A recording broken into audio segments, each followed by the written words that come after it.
The 10 Laws of the Mind. Introduction. Your reality is following orders. Your mind is not random. Beneath the noise, it follows patterns with remarkable consistency. What you repeatedly accept becomes easier to believe. What you repeatedly notice becomes easier to find. What you repeatedly feel becomes easier to recreate.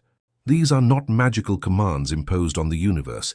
They are operating laws that influence perception, memory, expectation, behavior, and therefore the results you are positioned to produce.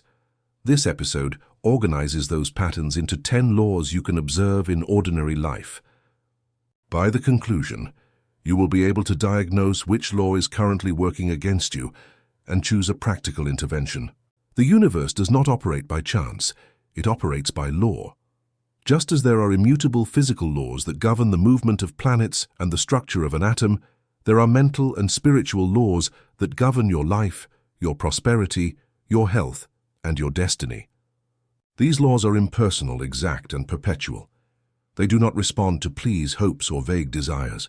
They respond with mathematical precision to the nature of your own thoughts and dominant beliefs. They do not distinguish between saints and sinners, between rich and poor. Most of humanity lives as an unconscious victim of these laws, being swept away by their effects without ever understanding their causes. They attribute their misfortunes to bad luck and their triumphs to chance, not realizing that both are the logical results of a mental cause they themselves have set in motion. This audiobook is an operations manual. Its purpose is to reveal these laws to you, to explain how they work, and to give you the precise techniques so you can stop being an effect and become a conscious cause. By mastering these principles just as great masters have taught them, you will discover that your subconscious mind is a faithful and powerful servant that you can direct.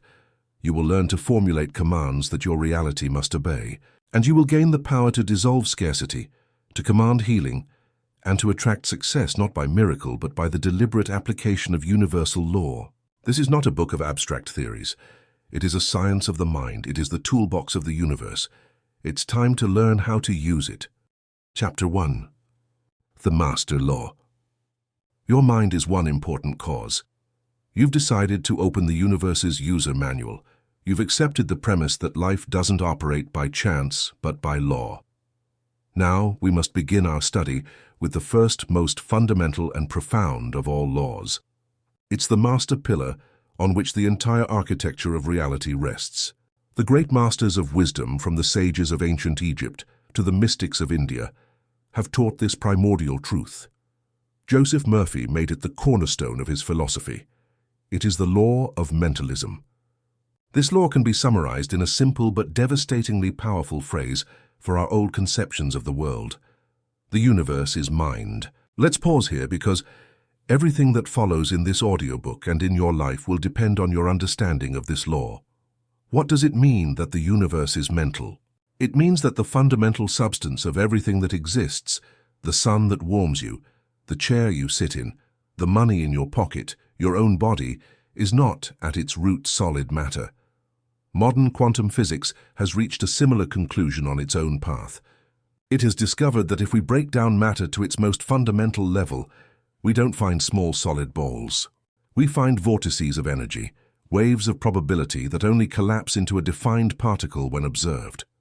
The basis of the physical world isn't physical. Metaphysics goes a step further. It postulates that the entire physical universe is a mental creation, a projection that occurs in the mind of an infinite universal consciousness. We can call this the universal mind or infinite intelligence. The universe with all its galaxies and laws is a thought held in the mind of God.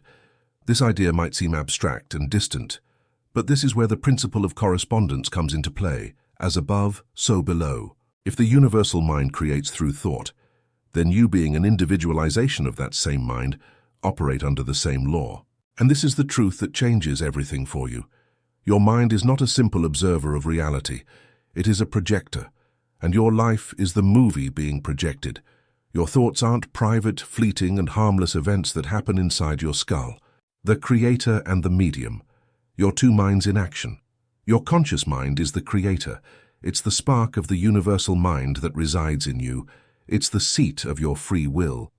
Its only function is to take the blueprints your conscious mind gives it and use the infinite power of the universe to build them in the physical world. It is the master builder, the faithful constructor. The problem is that most of us have abdicated our role as conscious creators. We've allowed our conscious minds to be filled with blueprints created by others, the beliefs of our parents, the suggestions of the media, the fears of society, and our subconscious, upon receiving these second-hand blueprints, has faithfully built them, creating a life that is not our own, but a reflection of our programming. It listens to the music of your habitual thoughts. Let's imagine two people, both with the conscious desire to start a successful business. Person A operates from a mental blueprint of confidence and value. Their dominant thoughts are, "I have a unique gift to offer. The service I provide enriches the lives of others." When faced with an obstacle, their causal thought of "I always find solutions" activates their subconscious mind to deliver creative ideas. Their external reality over time molds itself to their internal blueprint. Person B, on the other hand, operates from a mental blueprint of fear and doubt. Their dominant thoughts are, "It's too risky. What if I fail? The market is saturated. I'm not sure I'm good enough. What will people say?" This thought pattern is also a cause, but it's a blueprint for building a failure. Their vibration of fear repels opportunities. Practice the mentalist's workshop. To begin using this principle deliberately, you must first become aware of the blueprints you have been creating by default. Exercise 1. The audit of your mental blueprints. For the next 3 days, your task is to become a silent observer of your own mental workshop. Carry a notebook or a note on your phone. These are not just thoughts. This is the master blueprint your subconscious has been using to build your life until. This awareness is the first and most crucial step toward freedom. Exercise 2. The conscious creation of a thought form. This exercise will give you a direct experience of your mental power. Step B. The image. Associate an image with that word. What represents calm for you? Maybe a serene lake at dawn, a silent forest, or simply a soft blue color. Hold that image in your mind. Start applying this principle on a small scale. For the next week, choose one small recurring activity in your day. It could be before making a phone call, before entering a meeting, or before starting your workday. Just before you begin the activity, pause for 30 seconds. Close your eyes and consciously set the mental blueprint of the result you desire. You have understood that you are not a character in a story written by someone else, but that you are the consciousness that imagines and projects the story. Chapter 2. The Law of Belief, the Power Switch. This law states that your subconscious mind will accept as absolute truth any thought or idea that your conscious mind accepts as a conviction and will proceed to manifest it in your experience, regardless of whether the belief is objectively true or false. We must be absolutely clear on the distinction. A thought is a fleeting mental event. It's a cloud crossing the sky of your mind. You can have thousands of thoughts a day that have no significant creative power. A belief, however, is the sky itself. It is a thought that has been practiced, watered with emotion, and repeated with such consistency that it has solidified into the very fabric of your being. It has ceased to be an idea and has become a truth for you, a fundamental part of your operating system. A thought is a suggestion you make to your mind. A belief is a verdict you have handed down. A thought is a visitor knocking at the door. A belief is a permanent resident who lives in the house and dictates the rules. Your subconscious mind, that perfectly obedient servant, ignores the contradictory suggestions of visitors, but follows the orders of the resident to the letter. Belief is the power switch. When you truly believe something, you turn on the flow of creative energy. When you doubt, you turn the switch off. The anatomy of a belief. To learn how to install new beliefs, we must first understand their anatomy. A belief is not a simple thing. It is a complex structure with 3 inseparable components. The belief "love always ends in pain" is a story perhaps learned from your parents' relationship, or your own first breakup, which you now use as a script to interpret all your future relationships. These stories act as prophecies. They filter your perception, making you see only the evidence that confirms them, and they guide your behavior in a way that often creates the outcome the story predicts. The power of these narratives is immense because the subconscious loves stories. 2. The emotional component. the feeling. A story without emotion is a script without actors. What gives a belief its power to shape reality is the emotional charge it carries with it. Emotion is the glue that adheres the story to your nervous system. It's the fuel that turns a simple idea into a vibrational force. When you think the story, "I'm not good at sales," you don't just think it, you feel it. You feel the contraction of anxiety in your stomach, the tension of insecurity in your shoulders. It is this emotion that your subconscious mind understands as the true command. It doesn't listen to the words, "I'm not good." It listens to the music of fear and it reflects it. This is why superficial positive thinking often fails. Person A has the root belief, "I am not good enough." How does this manifest? They enter the room with slightly slumped shoulders. Their handshake is weak. Their eye contact is intermittent. Their handshake is firm. They maintain calm, secure eye contact. They talk about their achievements with genuine confidence. Their behavior transmits the signal, "I am the solution to your problem." Even if both have the same qualifications on paper, whom do you think they will hire? The subconscious isn't malicious. It follows the path of least resistance that you yourself have paved with your repeated thoughts. Your psychic system has an incredibly powerful homeostatic drive to maintain congruence between your inner world and your outer world. It hates cognitive dissonance. If your internal belief is "I am poor" and you suddenly receive a large amount of money, this creates unbearable dissonance. The patient's conscious mind accepts this suggestion and turns it into a belief. This pill is going to cure me. This belief is the command delivered to the subconscious, and the subconscious, which is the director of the body's internal pharmacy, obeys. It begins to produce the chemicals, activate the immune system, and carry out the necessary processes to create the effect corresponding to the belief healing. The power was never in the pill, because I feel safer with distance, because I'm afraid of being vulnerable and getting hurt, because I don't trust that someone can truly love me if they see the real me. I am not worthy of unconditional love. This exercise shows you the true cause you need to address. Step B, the prosecutor. Present all the evidence your mind has accumulated for years to support this belief. "I remember the time I was rejected. So-and-so told me that." Step C, the defense attorney. The fastest way to install a new belief is to act as if it were already true. Choose your new empowering belief for an entire day. Commit to embodying it. It's not about faking it. Constantly ask yourself, what would the person living from this truth do, say, or feel? Belief is not a passive state. It is the most powerful action in the universe. It is the switch that connects your conscious intention to the infinite power of your subconscious mind. You are not your beliefs, but you inevitably become what you believe. And you are the only one who has the power to choose what to believe. Chapter 3. The law of emotion, the fuel of creation. Now we come to the most dynamic, most potent and often most misunderstood force in the entire creative process. We come to the fuel of the soul, the electricity that gives life to your decrees. Welcome to the third and most vibrant of the laws of the mind, the law of emotion. Our rationalist culture has taught us to distrust our emotions. We have labeled them as irrational, as enemies of logic, as chaotic forces that must be controlled, repressed, or at best ignored. We have built a civilization that lives in the head, disconnected from the wisdom of the heart. This is one of the biggest mistakes we have made, because in the universe of the mind, logic is the rudder, but emotion is the wind in the sails. Without emotion, the boat of your life does not move. The law of emotion states that a thought to have creative power must be charged with the energy of feeling. It is emotion that impresses the subconscious mind. It is feeling that acts as the magnetic signature that the universe recognizes and responds to. Emotion as energy in motion. The word emotion comes from the Latin emov, which means to set in motion. An emotion is not a simple psychological state. It is energy and motion. It is a vibration.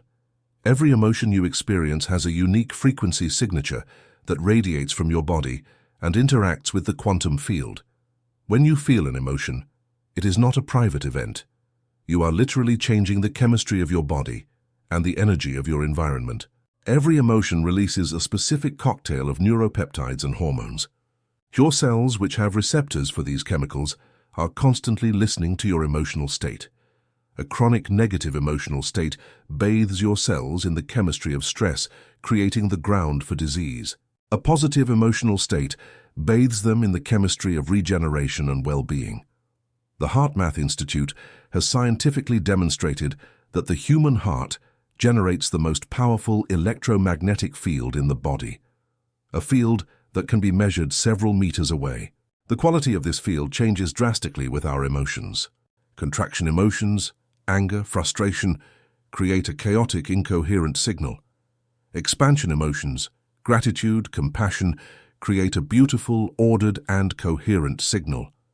Your emotional state is therefore the most powerful signal you are transmitting to the universe.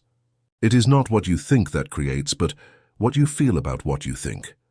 The two poles of creative fuel. If you think about money from the fear of not having enough, your obedient mind will reflect that reality, attracting unexpected bills and missed opportunities. Fear is a prayer for lack. If you think about someone else's success from envy, you are emitting the vibration, "I don't have that," and the universe will prove you right, keeping you in a state of lack. If you think about your goals from desperation, the energy you project is that of need, and you can only attract more need. Two expansion emotions, the fuel of abundance, and that feeling becomes the magnet that attracts the money. You don't wait to find the perfect partner to feel loved and whole. You generate a state of love and wholeness in your own heart, and that state becomes the lighthouse that guides the right person toward you. The art of the alchemist generating emotion at will. Your mind and body are an inseparable system. You cannot change one without affecting the other. The fastest way to change your emotional state is to change your physiology, the power pose. Before a challenging situation, go to a private place and adopt a superhero pose. Your body will teach your mind how to feel. Inhale counting to 4. Exhale counting to 8. After a few cycles, your biochemistry will begin to change. Technique 2. The secret of the method actor, emotional memory. A great actor doesn't fake an emotion. They genuinely generate it from within, often using a technique called emotional memory. You can use this same technique to generate the feeling of your wish fulfilled. Choose your target emotion. What is the central emotion of your manifested desire? What did you hear? What did you smell? Who were you with? Reconstruct the scene in your mind as vividly as possible. As the emotion grows in your body, let go of the details of the memory and stay only with the pure feeling. Don't stop to think, "Thank you for my bed, thank you for my eyes, thank you for this coffee, thank you for the sun." Exercise 1. The emotional audit. To become a master of your emotions, you must first know your starting point. For the next week, become an observer of your habitual emotional state. At the end of each day, reflect and answer. What was the dominant emotion I felt? Every morning without fail, dedicate 5 minutes to deliberately generating that emotion in your body. It is not about thinking about confidence. It is about feeling it. You are training your body to learn a new emotional home. You are making the feeling of confidence feel more familiar than the feeling of doubt. You are the alchemist who turns the lead of ordinary emotion into the gold of manifestation. Chapter 4. The Power of the Decree, the Art of Autosuggestion. At the heart of almost every great mystical and world creation tradition lies a profound truth. The universe was created through a sound, a vibration, a word. In the beginning was the Word. The Gospel of John tells us the Sanskrit word Am is considered the primordial vibration from which all creation emanates. The ancient Aramaic word abracadabra, which we have relegated to a magic trick, actually means I create as I speak. These are not just poetic myths, they are instruction manuals for the physics of consciousness. They teach us that the word language is not a passive tool we use to describe a pre-existing reality. It is the active tool with which we create reality. Modern science is beginning to glimpse this ancient truth.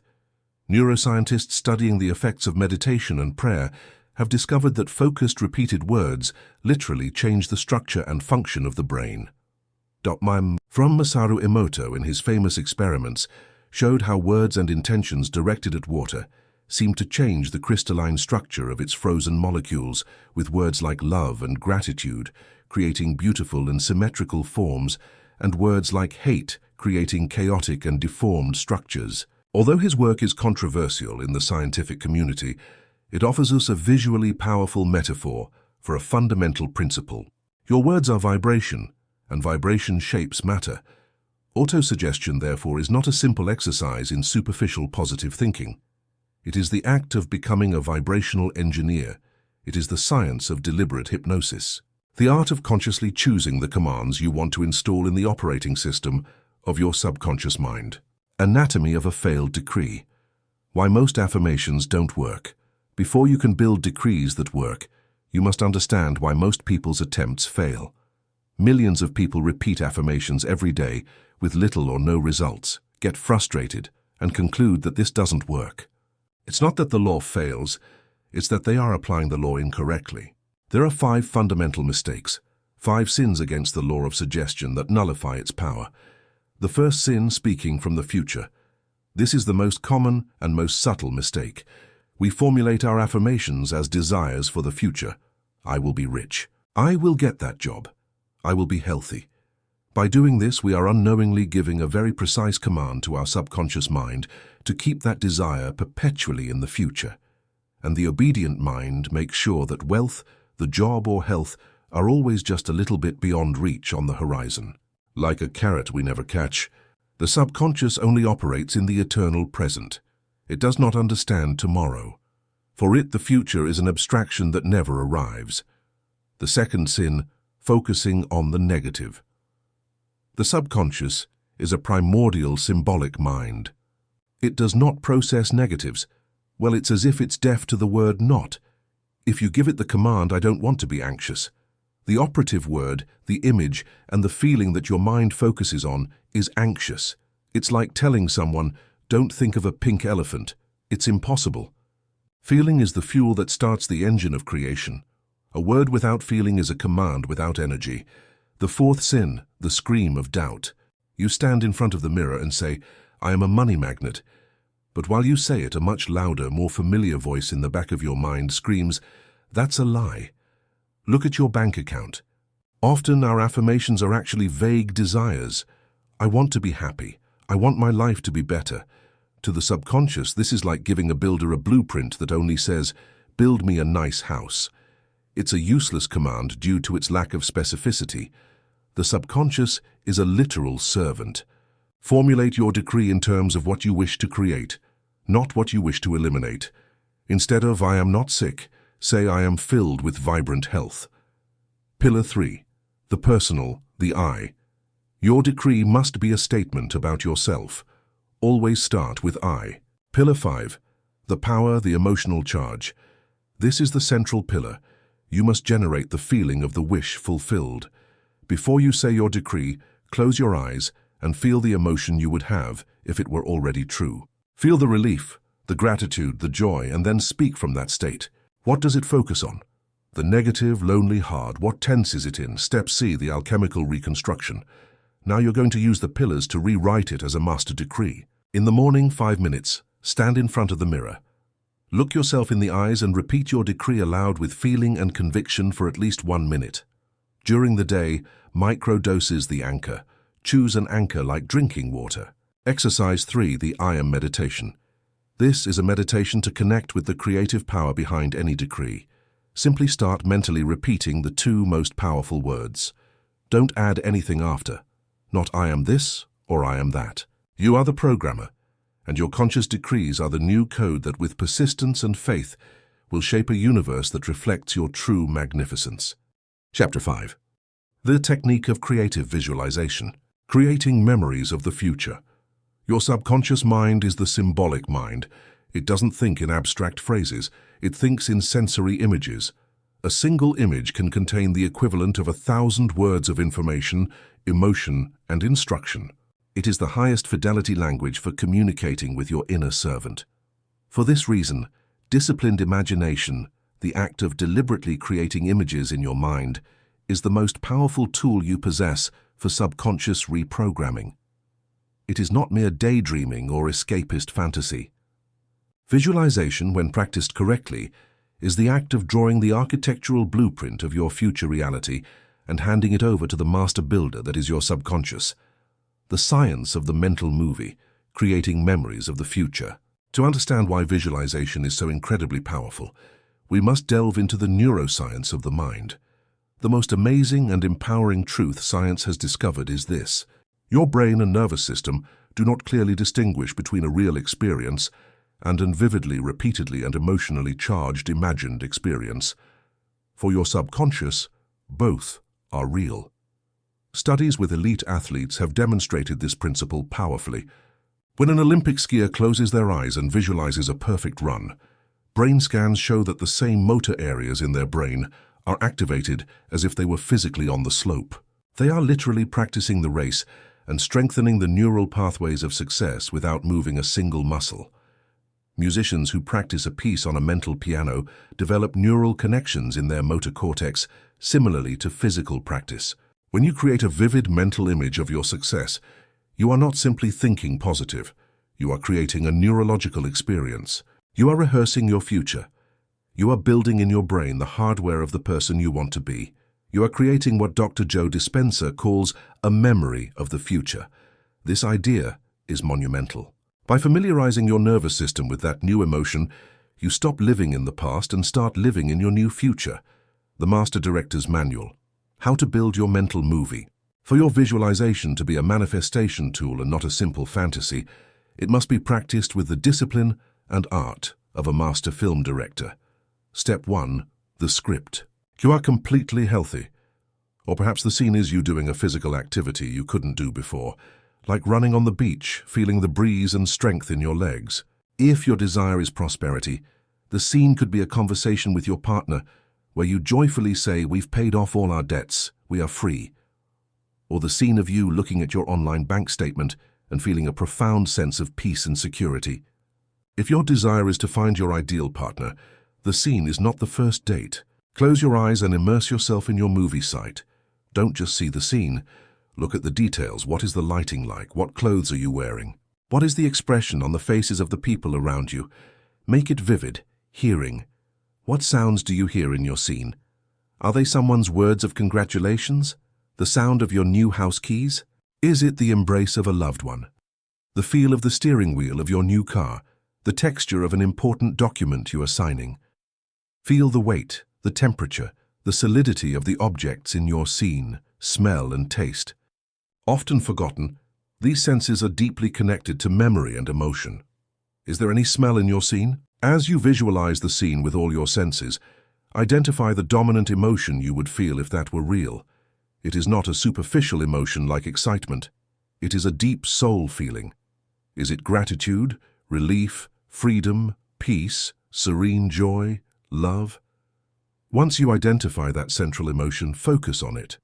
Repeat the brief scene in your mind over and over again in a continuous loop. The goal is for the scene to become so familiar, so natural, that it loses its quality of fantasy and acquires the quality of a calm and certain memory. Practice your private projection room. Exercise 1. The script of your movie. Take your journal based on the 4 previous steps. The sun reflecting on the water, the clear numbers on the phone screen, hearing the soft sound of the waves, the singing of the birds, touch, the warmth of the sun on my skin, the breeze, the smoothness of the coffee cup in my hands, smell, taste, the smell of coffee and the sea, the central emotion, deep peace, a feeling of relief and gratitude that relaxes my whole body. Enter that dreamy state where you are no longer fully awake, but not yet asleep. Now start projecting your mental movie. Load the scene with all the sensory details, and above all with the central emotion. Repeat the scene in a loop, over and over, gently and effortlessly. If you get distracted, simply return kindly to your movie. It is the architect's tool with which you design your future. What you project with faith and feeling on the screen of your mind, your subconscious will accept as a command and build it brick by brick in the workshop of the world. Chapter 6. The Twilight Portals, the Power of Sleep. You've learned to formulate your decrees with words and project your reality with images. You are the director with a finished film. But for this film to reach the projector of your subconscious, it must pass through the projection booth. And at the door is a skeptical guardian, your conscious mind. This guardian, your rational, analytical mind, has a vital function. During your waking hours, its job is to analyze the world, comparing new information with the database of your old beliefs and experiences to keep you safe and ensure your world remains predictable. If you present it with a radical new idea like, "I am a magnet for abundance," while in your daytime alert state and your past experience contradicts that idea, the guardian will reject it. It will say, "That's not logical. Look at the evidence in your bank account," and the new seed will never reach the garden. But twice every 24 hours, this guardian gets tired. Its logical grip loosens. These are the sacred moments, the twilight portals. They are the periods of drowsiness just before you fall asleep at night and just after you wake up in the morning. These are not simply moments of relaxation. They are neurologically distinct and extraordinarily powerful states of consciousness. They are the golden hours for reprogramming. The moments when the door between the gardener and the garden opens wide without resistance. The science of the sacred portals. Your brain operates at different frequencies or brain waves throughout the day. During most of your day, you are in the beta state. It is the state of the active alert mind focused on the external world. It is the guardian at its watchtower. When you relax or meditate, your brain waves slow down and you enter the alpha state. This is the bridge, the lobby of the subconscious mind. The guardian is relaxing, its skepticism diminishing just before sleep, and upon waking you enter the theta state. This is the portal. The theta state is the state of deep hypnosis, of daydreaming, of maximum creativity. It is the state in which your brain operated predominantly between the ages of 0 and 7. The reason you absorbed belief so easily in theta, the conscious guardian, is practically asleep. The door to the subconscious is completely open, and it will accept any suggestion presented to it as an absolute truth. Finally, in deep sleep, you enter delta, the state of unconscious repair and regeneration. The art of subconscious programming is to trap that magical window of the theta state, to plant your seeds without the interference of the guardian. Most of us unconsciously use this portal to program disaster. The last mental activity we engage in before sleep is often worry. It is their private audience with the infinite power of their obedient mind. Advanced nightly programming techniques. 1. The subconscious lullaby. This is the technique for programming with words. Condense your fulfilled desire into a brief phrase or even a single word. Feel the emotion that the word represents for you. Feel the peace of health. Feel the freedom of wealth. The goal is for the last consciousness you have before you fall asleep to be that word and that feeling. You are giving the command and now you can rest, knowing that your faithful servant will work all night to make it a reality. It's crucial to live it in the first person. Don't see yourself on a screen. Look through your own eyes, feel the steering wheel of the new car in your hands, hear the words of congratulations with your own ears. Your subconscious, connected to universal intelligence, is a problem solver of unmatched genius. History is full of examples. The chemist August Cayley discovered the ring structure of the benzene molecule after dreaming of a snake biting its tail. Elias Howe got the idea for the modern sewing machine needle after a dream. The melody of yesterday came to Paul McCartney in a dream. I hand over this problem of describe the problem. I have done my part, now it is yours. You know the perfect solution. Work on it tonight and reveal it to me. Exercise 1. The Sleep Sanctuary. Your bedroom is not a second office or a movie theater. For these techniques to work, you must create an environment that signals to your brain that it is time to enter a state of deep relaxation. The rule of the hour before for the hour before sleep. Disconnect from screens, TV, phone, computer. The blue light from screens suppresses melatonin and keeps your brain on alert. Commit to using that single technique every night without exception for the next 30 days. Keep a journal next to your bed. Every morning, dedicate 5 minutes to the harvest. Exercise 3. The morning harvest. Upon waking, before moving, before thinking about your day, and especially before touching your phone, stay still. Capture them before the noise of the day erases them. Your day has 24 hours, not 16. Sleep is not dead time. It is your most potent period of creation. By becoming the conscious architect of your nights, you become the master of your days. Chapter 7. Gratitude as a magnet, the frequency of reception. Now we arrive at the catalyst, the alchemical ingredient that accelerates the entire chemical reaction of manifestation, the feeling that acts as the sun and rain for the garden of your mind, ensuring that the seed you have planted not only germinates, but flourishes with astonishing vitality. We arrive at the signature that seals the contract with the universe. This ingredient is gratitude. In our culture, we have made a serious mistake with gratitude. It is a state of being. It is perhaps the highest, most coherent, and most magnetic vibrational frequency a human being can emit. The law of the subconscious, the law of reflection, is clear and immutable. It manifests what we accept and feel as a present truth. And here lies the magical secret and the supreme power of gratitude. You are feeling the end, and your subconscious, that faithful servant that does not distinguish between a real and an emotionally imagined experience, upon receiving this powerful emotional impression of an accomplished fact, has no choice but to get to work to align your external reality with this internal truth you have already accepted. Gratitude, in this sense, completely transforms the energy of your intention. It pulls you out of the vibration of supplication and places you in the vibration of reception. Supplication. The prayer of the beggar says, "Please, please give me this thing I don't have." It is born from a feeling of lack. The power of gratitude also has a deep neurobiological basis.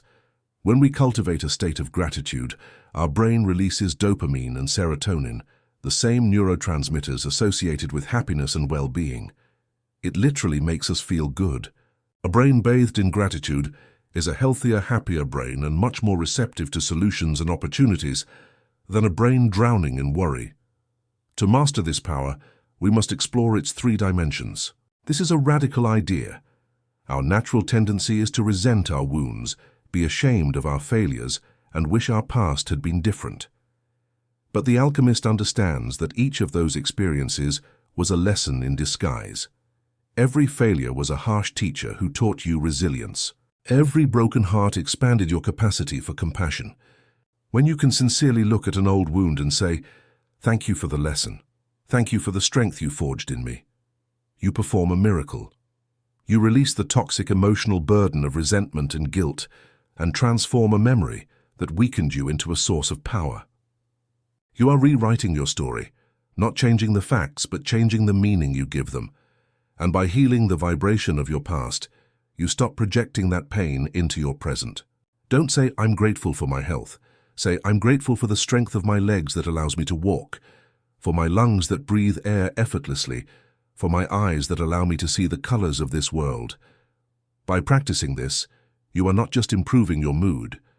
You are tuning your vibration to the frequency of abundance. You are telling your subconscious, "I live in a generous universe where I already possess a lot. I am ready to receive more." You are building the muscle of gratitude. It is the act of living in the end, not with hope, but with a calm and grateful faith.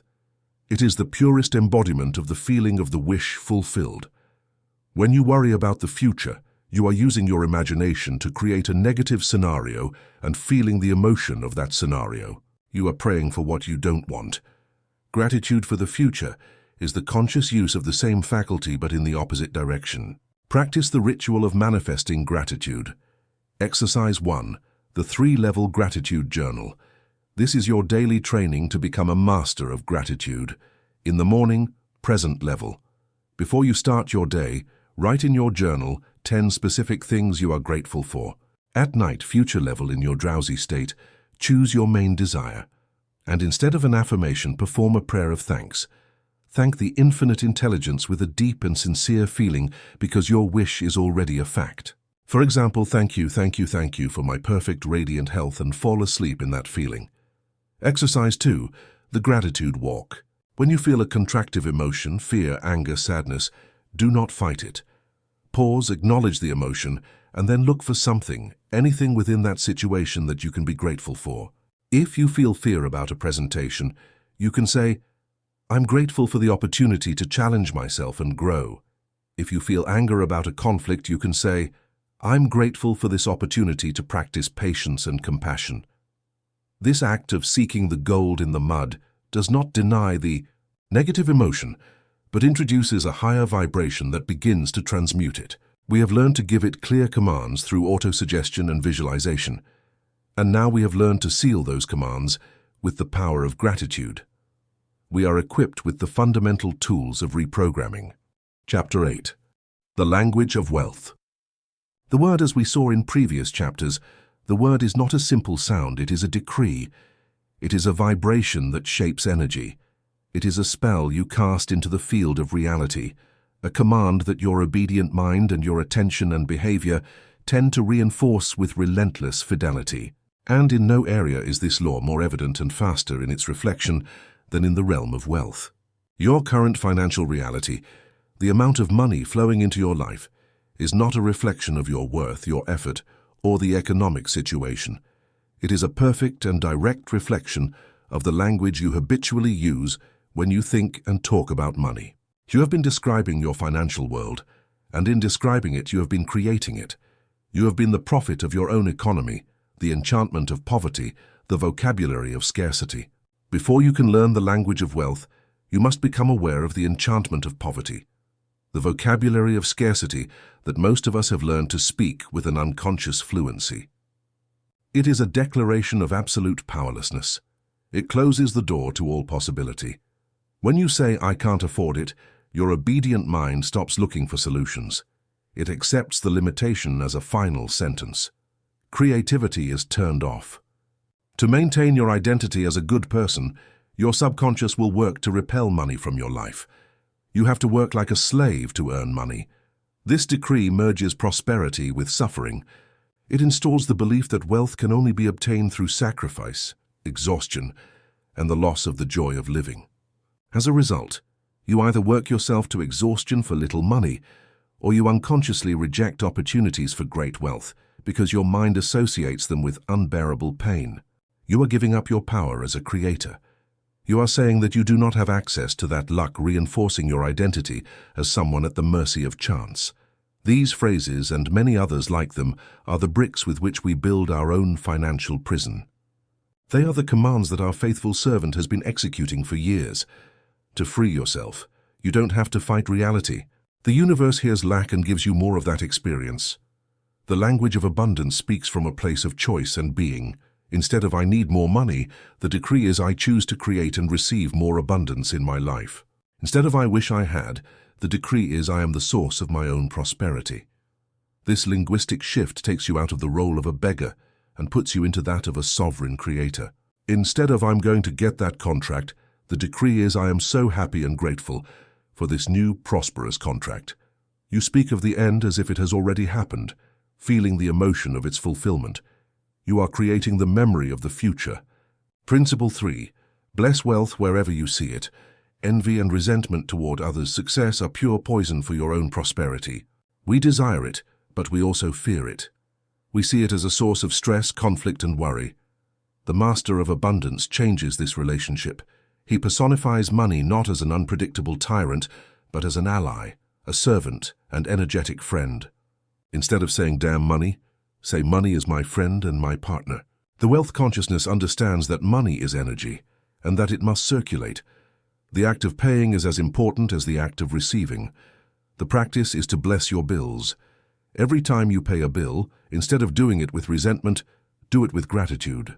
Be thankful for the service you received, the electricity that lit your house, the water that nourished you, the roof that sheltered you. It's a language of sacrifice. The language of wealth says, "I enjoy creating immense value." This change of focus is monumental. It takes you out of the exchanging time for money mindset and puts you into the exchanging value for money mindset. Your focus is no longer on sweat and sacrifice, but on how you can serve, how you can solve problems, how you can bring your unique gift to the world in a bigger and better way. When you focus on creating massive value from a place of joy and passion, abundance becomes the natural and inevitable side effect. Take each of the scarcity phrases you have identified in your audit. Next to each one, using the 7 principles of prosperous language, write its replacement decree. Its antidote. Old phrase, "I can't afford it." New decree, "How can I afford it?" Or, "I choose to create the resources for this." Create your own personal glossary and read it every morning. Exercise 3. The 30-day prosperous speech vow. This is an intensive challenge to forge a new habit. For the next 30 days, make a vow to yourself. Commit to consciously eliminating the vocabulary of scarcity and actively using your new glossary. You have become a master linguist, An alchemist who knows that to change the reflection in the mirror, you must first change the word that describes it. You have learned to speak the language of wealth. Chapter 9. The Silent Obstacle. Overcoming fear and doubt accompanied by its trusted advisor, doubt. Fear is the agent of the inner matrix that activates most strongly when you are closest to freedom. Its function is simple and biological: to protect you, keep you safe, and return you to the predictable and familiar comfort of your comfort zone. For the alchemist, fear is not an enemy to be eradicated. It is the purest form of psychic energy. It is the dragon that guards the treasure. Fleeing the dragon is giving up the treasure. Fighting it head-on is being consumed by its flames. The art of the master is to learn to dance with the dragon, to understand its language, and to use its immense firepower to illuminate your own path. To do this, we must first understand the true nature of fear.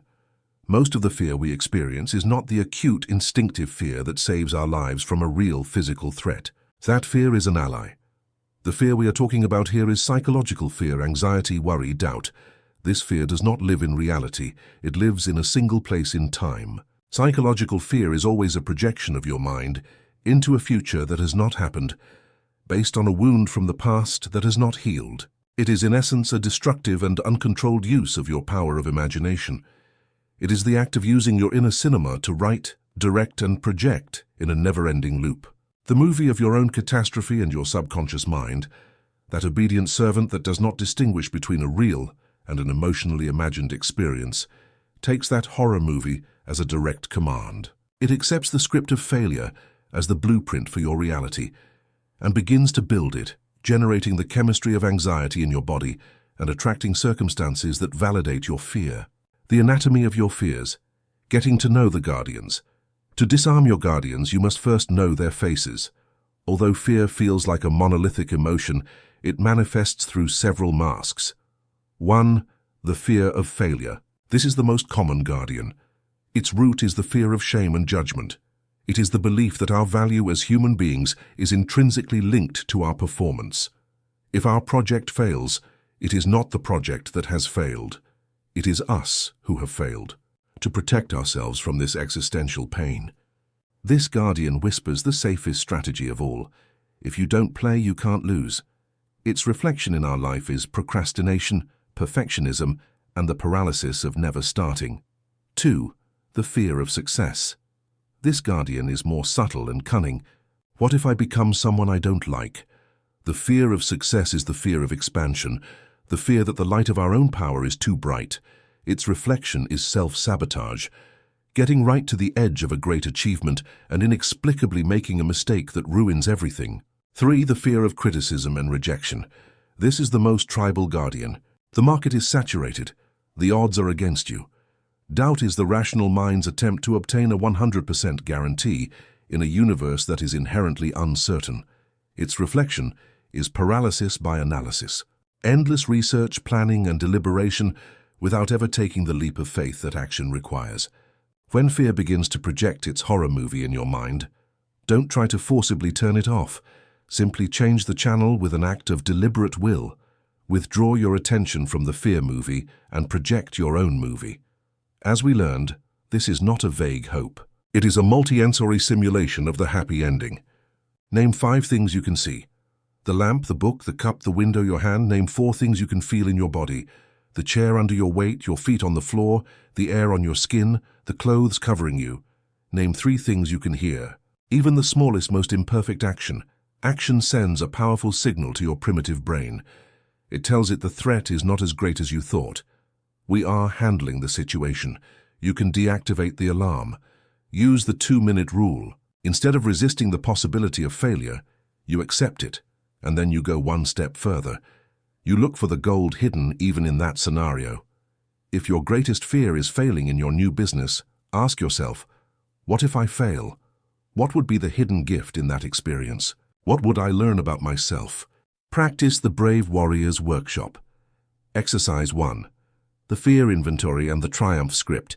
This exercise is about moving from awareness to creation. Step A. The Inventory. Make a list of your 1 to 3 most recurrent fears, the ones you feel limit you the most. For each one, name it with as much specificity as possible. Step B, the script. Every night, project your triumph movie. Every day, repeat your courage decree.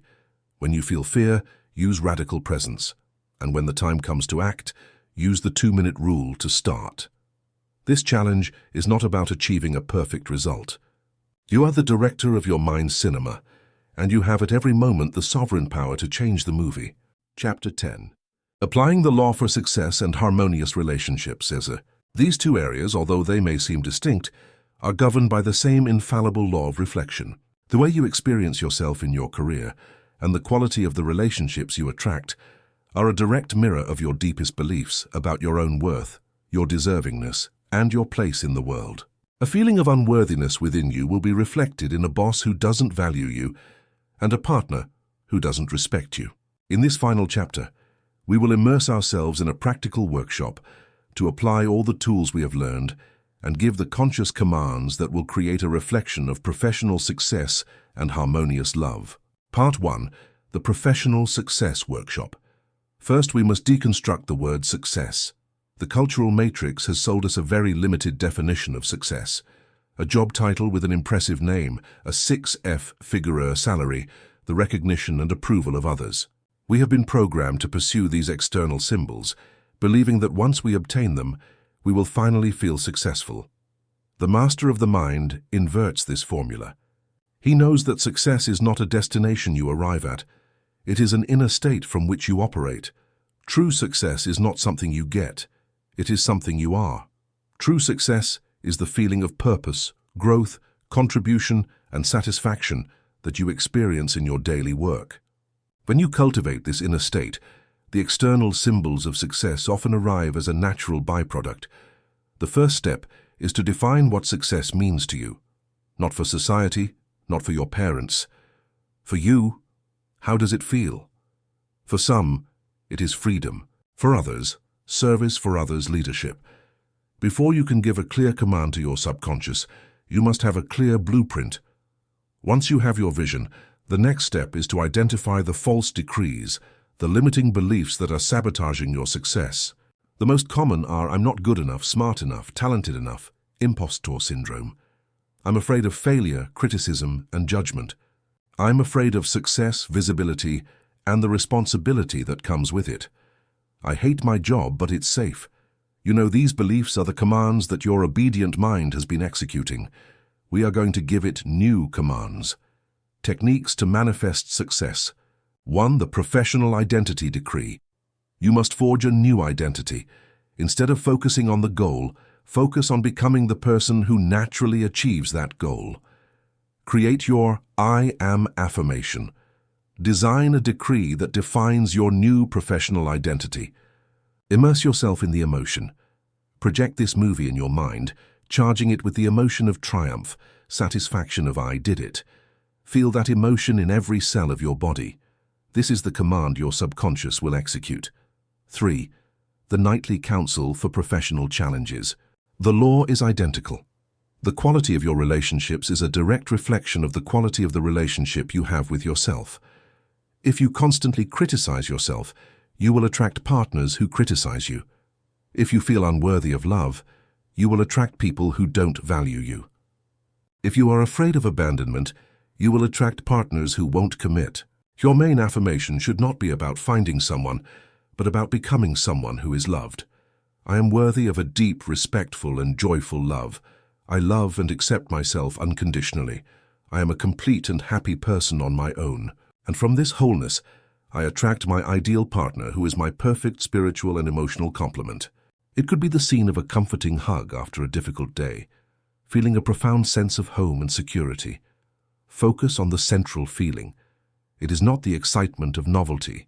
It is peace, security, joy, complicity. I know she acts from a place of love and respect. Our communication is open, honest, and compassionate. Harmony and joy reign in our relationship. By doing this, you are not manipulating the other. You are changing the reflection by changing the image you hold of them in your projector. Feel successful, fulfilled, and prosperous. Fall asleep with that feeling. Next 10 minutes, change the channel. Project your mental movie of harmonious relationships. Feel loved, connected, and at peace. They are not outside of you. They are in the silent power of your own obedient mind. Our journey began with the belief that we were a small vessel on a vast ocean of chance at the mercy of winds and tides we could not control. And throughout this manual, we have torn away that veil of ignorance. We have discovered that the universe does not operate by chance but by law, mental laws as precise, as impersonal, and as unchangeable as the law of gravity. You have stopped being a victim of circumstances to become the master of the laws that govern them. The final truth, the one you must carry with you from on, is this: these are not external laws imposed on you. They are the inherent laws of your own consciousness. The power was never outside. Share these laws with someone who is ready to reclaim their power. Thank you for your time, for your dedication, and for the brave decision to become the architect of your own destiny. Conclusion. The unwritten choice. The central lesson of the 10 laws of the mind is not that a single thought controls every event. It is that unconscious patterns become powerful when they remain unnamed. The moment a pattern can be observed, it can be questioned. The moment it can be questioned, a different response becomes possible. Bring the central idea back to ordinary life. Choose one situation in which you usually react automatically. Name the pattern without condemning yourself. Decide what a more conscious response would look like, and practice that response in one small action. A principle becomes useful only when it changes what you notice and what you do. Do not use these ideas to blame yourself for circumstances outside your control, to ignore material conditions, or to replace qualified care. Use them where your agency is real. The meaning you assign, the standards you keep, the language you repeat, the attention you train, and the next action you choose. The laws of an individual mind become even more powerful when we examine the possibility that separation itself is incomplete. The purpose of this journey is not to replace evidence, professional care, or practical action with belief. It is to make your inner participation visible so that attention, language, emotion, and behavior can become conscious instruments rather than invisible habits.